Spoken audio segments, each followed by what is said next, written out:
BJP के पास सिवाय बांटने काटने के अलावा कोई दूसरा विकल्प नहीं। आरजेडी के राष्ट्रीय प्रवक्ता के राज्यसभा सांसद मनोज झा ने पलटवार किया, जहां बीजेपी को लेकर बयान दिया।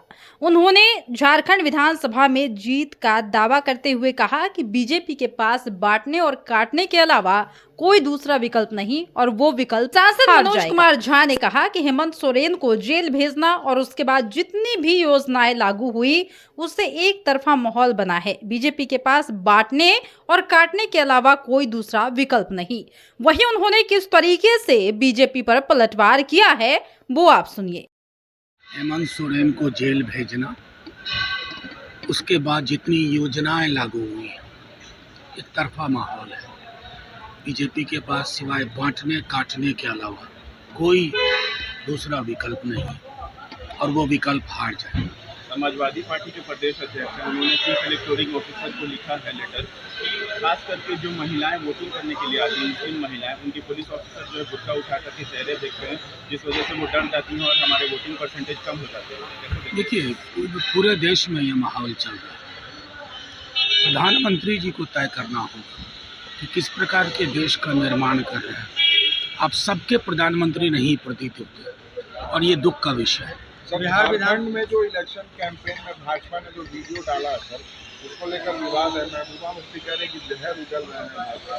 ये कोई नई बात थोड़ी है, इनको सिर्फ यही आता है, जहर उगलना, जहर की फसल लगाना। लेकिन अब इस जहर का काट जनता ने ढूंढ लिया। झारखंड के भी 4 सीटों पर उपचुनाव हुए, यहाँ के नतीजे कैसे आप देखते हैं?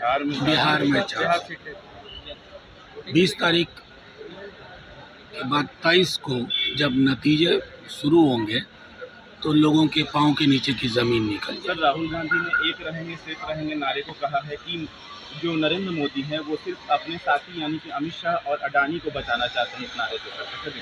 आप ये बताइए, आप अडानी के प्रति प्रधानमंत्री जी का स्नेह देख लीजिए, आपको साफ पता चल जाएगा कि प्रधानमंत्री जी के लिए अडानी से बड़ा मित्र कोई नहीं, उनकी पूरी पार्टी भी नहीं है, सिर्फ अडानी और अमित शाह। तो जैसा कि आपने सुना कि गिरिराज सिंह के बयान के बाद मनोज झा ने भी पलटवार किया और कहा कि बुर्खा उठाकर वोट देने के मुद्दे पर जिस तरह से ये लोग बात कर रहे हैं ये खुद में शर्मनाक है। पीएम मोदी को फैसला करना होगा कि वह किस तरह का देश बनाना चाहते हैं। दुख की बात है कि वह देश के सभी नागरिकों के प्रधानमंत्री नहीं बन पाए। मनोज झा ने बिहार उपचुनाव को लेकर भी बड़ी बात कही है। बिहार उपचुनाव पर उन्होंने कहा कि 23 नवंबर को जब नतीजे आने शुरू होंगे तब लोगों के पांव के नीचे से जमीन निकल जाएगी।